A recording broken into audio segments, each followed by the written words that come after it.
I remember sitting in a boardroom. A highly visible project was on fire, falling apart every single minute.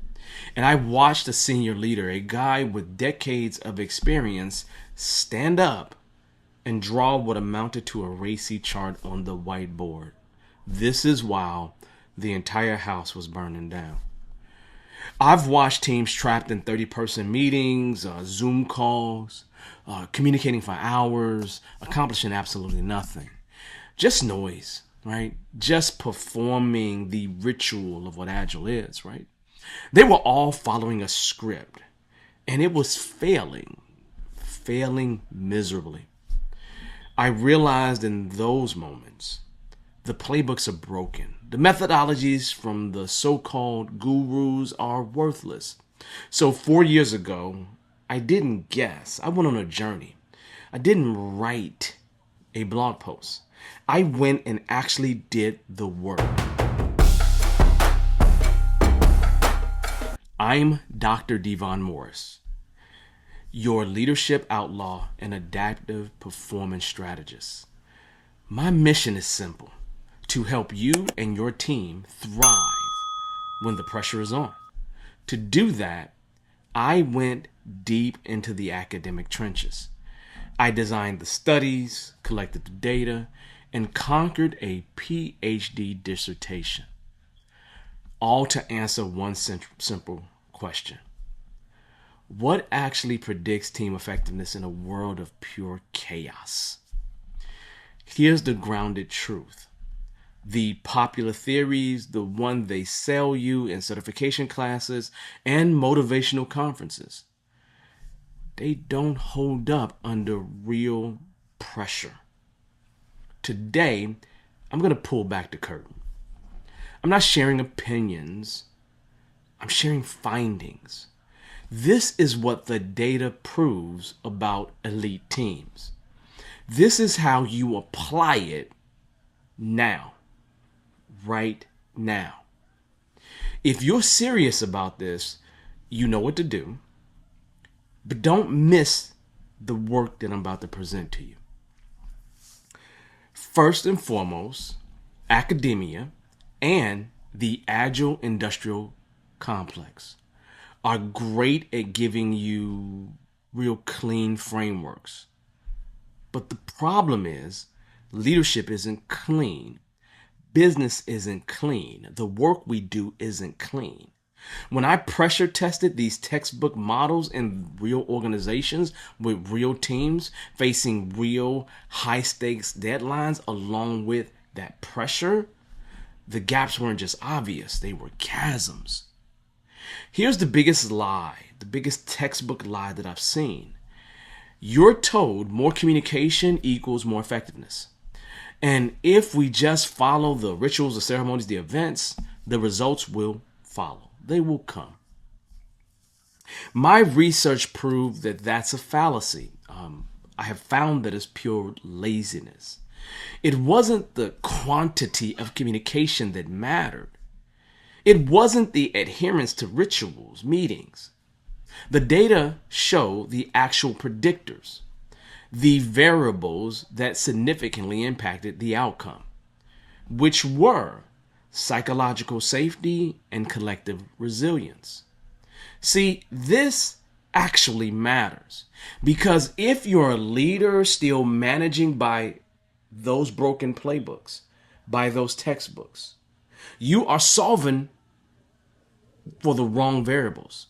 You are optimizing for process, not performance. You're wasting time, money, and your team's anemic reserve of momentum. So finding number one. This is the first dagger. Team coaching is a statistically significant predictor of adaptive performance. Let me be absolutely clear. This is not the soft, tell me about your feelings version of coaching that I'm referring to. And it's not the policing of process that most Scrum Masters adhere to and are taught in those courses. This is real coaching. This is tactical. It's guiding reflection. It's delivering hard feedback. It's aligning the team around a mission, that goal commitment, that North Star, not just a metric.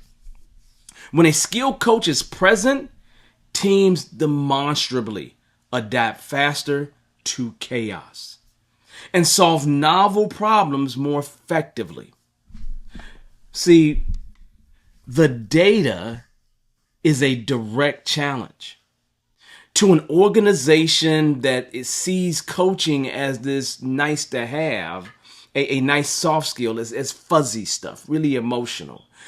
You want teams that can handle volatility, right? Coaching isn't optional. It's a lever, and it's the lever. So now, I hear the objection already, but Dr. Devon, I'm a manager, I'm a director, I'm not a coach. I don't have time for that. That's an admission of failed leadership. You think coaching takes more time?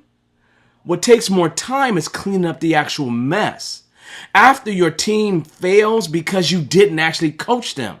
This is not about a title. It's not about a role. Look, let me be clear. I'm not tying this to some certification. I'm actually tying it to performance. So here's your move. Starting tomorrow, if you can't start today, in your next one-on-one, in your next team meeting, stop directing and start diagnosing. Stop giving answers and start asking the most lethal, powerful questions. 1, what have you tried so far? 2, what does the data tell you? 3, what is the actual obstacle here? Not the perceived one. That's coaching. That's not soft.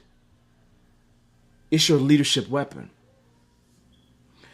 The second finding, this is where we get a little deeper. Resilience isn't just an individual trait. It's really a collective capacity. And my research showed it's a multiplier.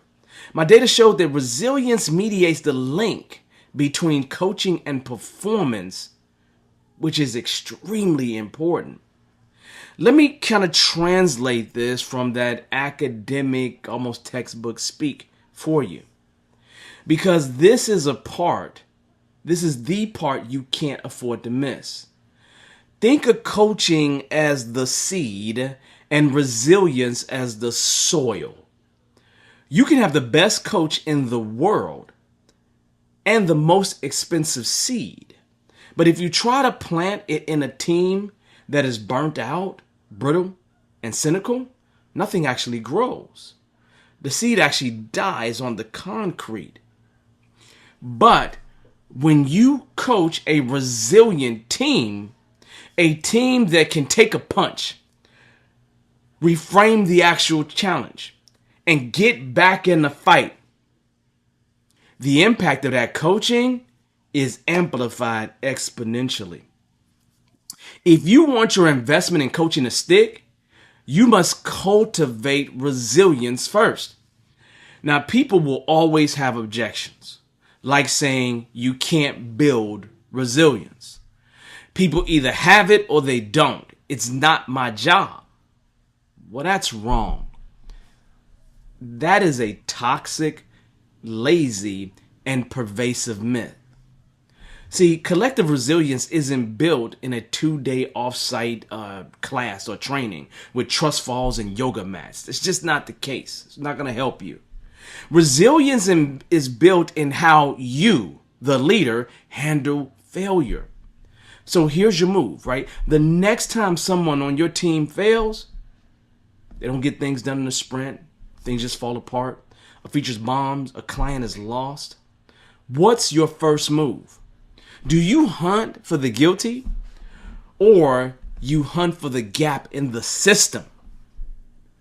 If you punish failure, you create a team of people who are afraid to take risks. That's a brittle team. If you debrief failure, you create a team that isn't afraid to fail, which means they are not afraid to innovate. That is how you build resilient soil. Look, the final shot from the research was this. In a world where your skills are obsolete in 18 months, where the market you just mastered last year doesn't exist no more, the absolute ultimate competitive advantage is learning agility. And I'm going to say team learning agility. Because teams with high learning agility, the measured ability to learn, unlearn, and reapply that learning in novel situations and new territory, they consistently outperform teams that were just coasting on their established historical experience. This isn't a cool theory at all. This is a statistically validated outcome from the data. The fact is, your 20 years of experience is a liability. If it stops you from learning what works now, what you know matters less than how fast you can learn. See, learning agility is your edge.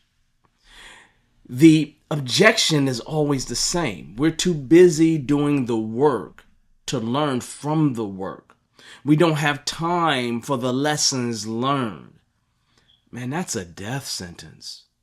That's a team and a company that has decided to become a dinosaur. And I'm talking about the dinosaurs that don't exist, not the birds that survived. See, your move is to reclaim the real retrospective, the after action review, not the feel good session where everyone's saying, well, we all worked hard. Not a what went well and what didn't go well so well party. I'm talking about a brutal audit of the reality. Ask yourself really two questions, right? First, what did we assume would happen that didn't? Second, what did we miss? You force your team to confront the reality. That's how you build a team that learns faster than the actual competition. So let me strip it all down. The research is clear, and I actually did the research. 1, real coaching drives adaptability. 2, team resilience multiplies its impact. 3, team learning agility is what will keep you and your team alive. This isn't a framework. It's a leadership weapon system. These aren't just ideas. These are evidence-based predictors of whether your team thrives or dies under pressure. I didn't get a PhD to hang a title on the wall. I did it to get to the grounded truth. I did it because I was frustrated to prove with data what actually works instead of always hearing people give me anecdotal solutions that don't work. Now, my mission is to take these findings out of the classroom and put them in action in your organization. See you do the same thing. If you are a coach or a leader, C-suite, executive, VP, a director who is done with that generic advice, done with the failed playbooks, and ready to leverage research-backed strategies to build an elite, resilient, high-performing team, then we need to talk. This isn't for amateurs. This is for leaders who are serious about winning. So I want you to click the link in the description. Book an actual strategic intervention. Let's audit the playbooks that you've been living by, that are holding you actually back. Let me help you stop guessing. Let's start applying what's proven. That is the unfiltered truth. Take a moment and subscribe. We're bridging the gap between research and real world results. Now, go and dominate.